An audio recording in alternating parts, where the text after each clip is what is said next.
Good afternoon, everybody. Cheers.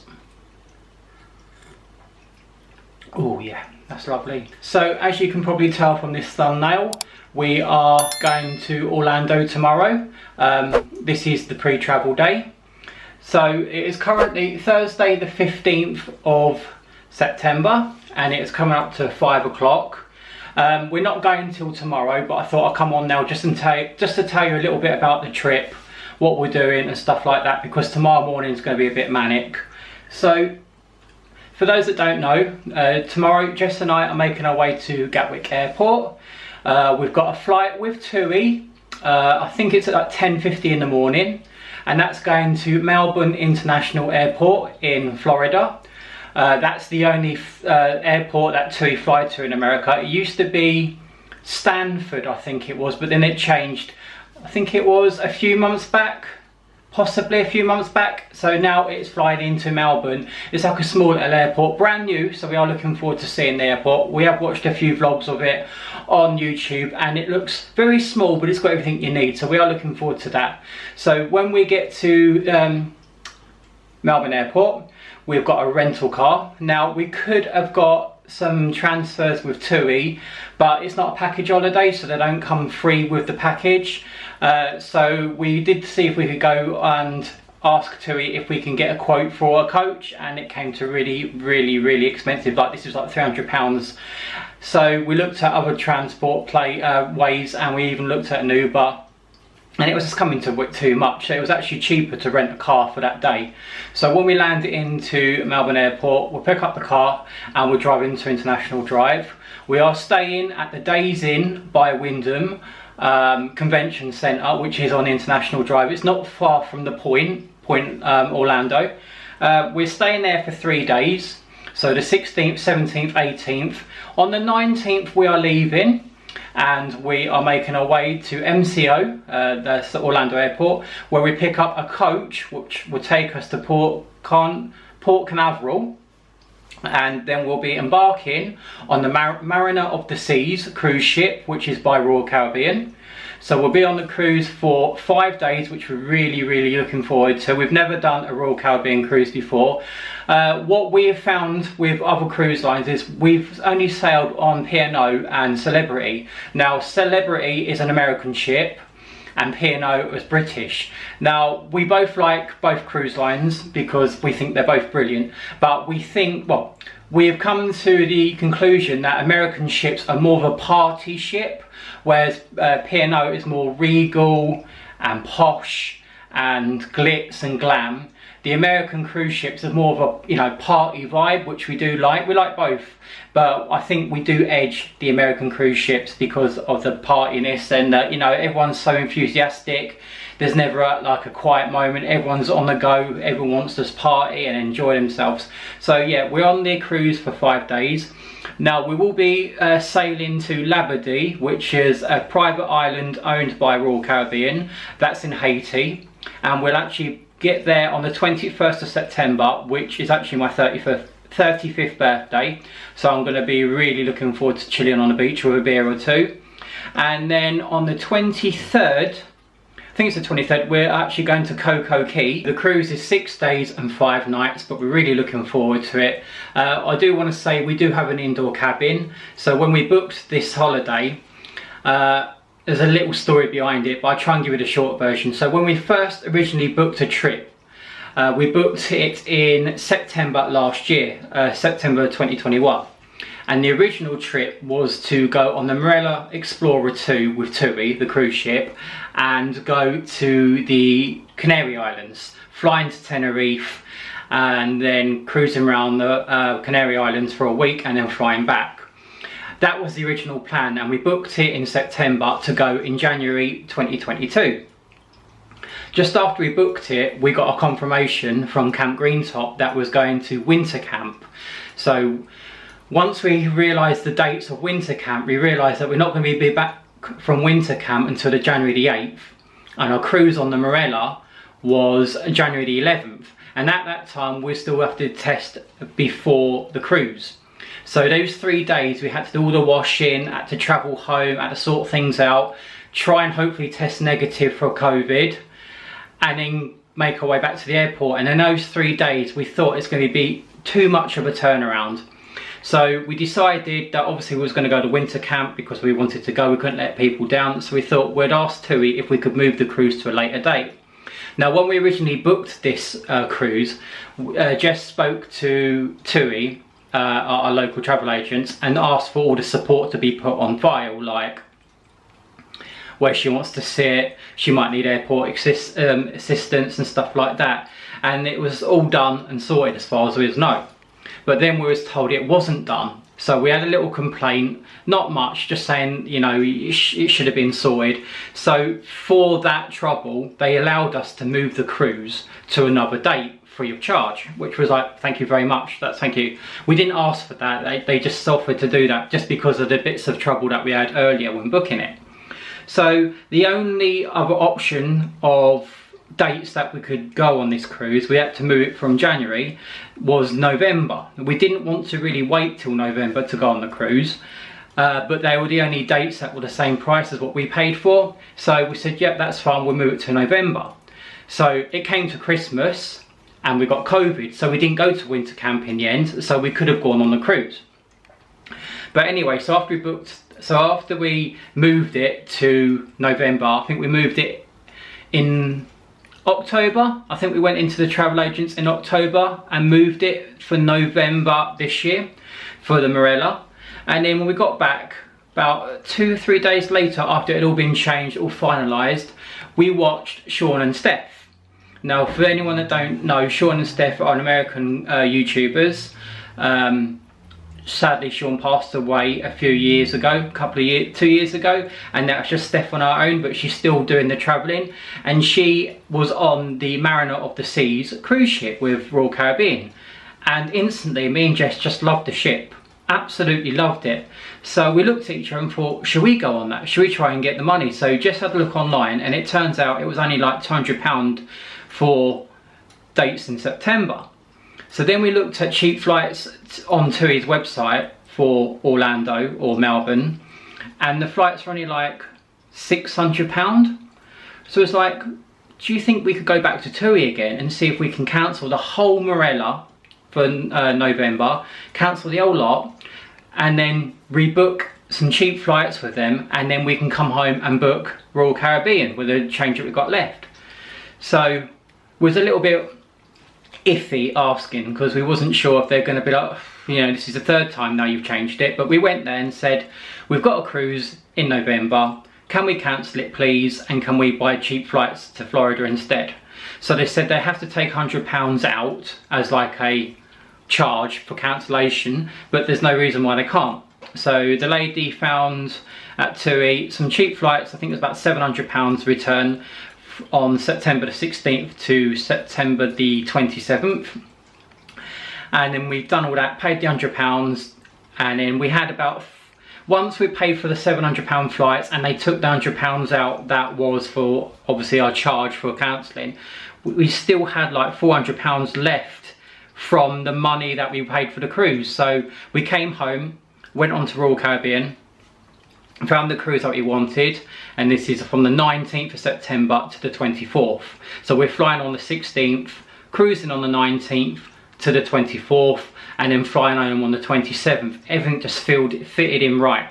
So we came home after booking the flights, booked Royal Caribbean, the cruise. So it's not a package holiday, it's just flight separate, cruise separate, which we don't normally do. We normally do like to book package holidays, especially if we're going to America, but that's the way it's turned out. So we have got an indoor cabin. Now, for those that don't know, Royal Caribbean do offer an upgrade service, and it's called Royal Up. and it's like a bidding place where you log on, you give them your like cruising details, your reference number, booking number, last name and stuff, and then they give you like certain categories where you can bid, and I think bidding starts from $10 or £10 to $150 or £150. I'm not sure if it's dollars or pounds, and then you just bid on what you want per person. It's for 2. If you've got 4 people, you only pay for the first 2 people. The other 2 people don't pay for the upgrade. So we have put a bid in on a promenade view. So it's still an indoor cabin, but when you look out the window, you're looking at the promenade, which is a big indoor space with shops, restaurants, bars and stuff like that. So we have put a bid in. I bidded £10 per person.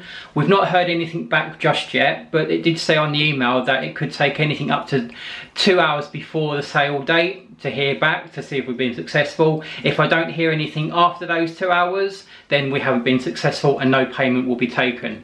So I put a bid in. Hopefully we'll get a promenade deck, because I think it'll be nice just so people watch everyone doing their shopping and drinking, and that'd be nice, and it'll give a bit of daylight in as well. So we've never stayed in an indoor cabin before, so it's something that we are looking forward to. If we don't get the upgrade, then we don't get the upgrade. It's not a major deal for us. Like we said, we've never done an indoor cabin before, so it will be nice to experience it. But I thought I would chance my arm and just see if we can get an upgrade. Like I said, I paid £10 each, but we'll just see. Up to today, I've not heard anything, but we'll see.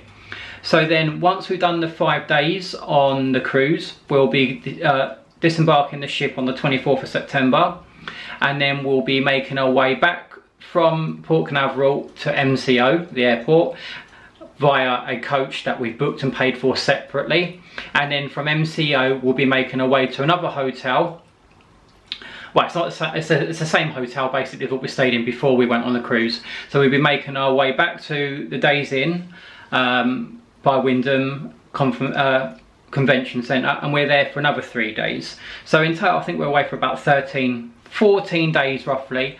So we are looking forward to it. On the 17th of September, so a day after we have landed, we are going to an MLS football match. Now this has been on my bucket list for ages, ever since we started going to Florida in 2017. I've always wanted to watch a football game or soccer, but it's just never worked in our schedule. The tickets were only like $17 each, and it's something I've always wanted to do. It's just that our schedules never worked out. So we'll be watching Orlando City FC versus Toronto FC.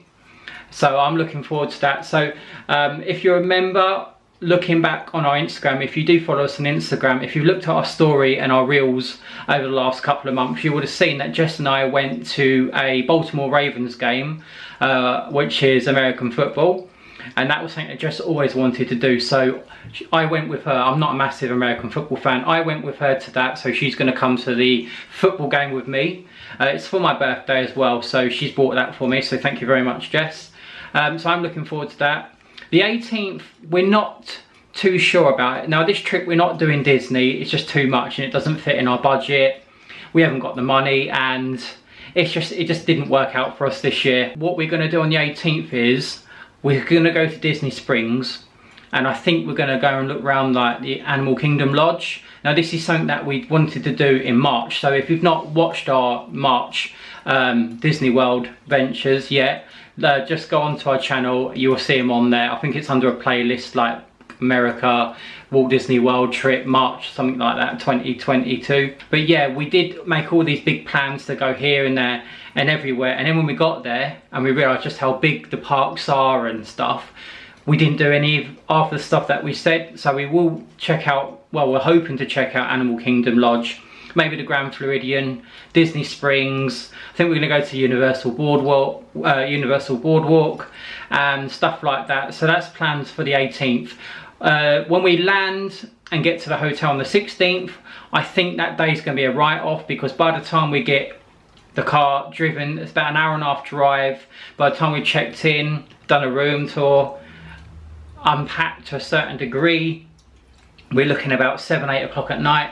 And then we want to go for dinner and then Walmart, and then by the time we've done that, we'll be looking about 10 o'clock and we'll probably be tired. So the 16th is probably going to be a write-off.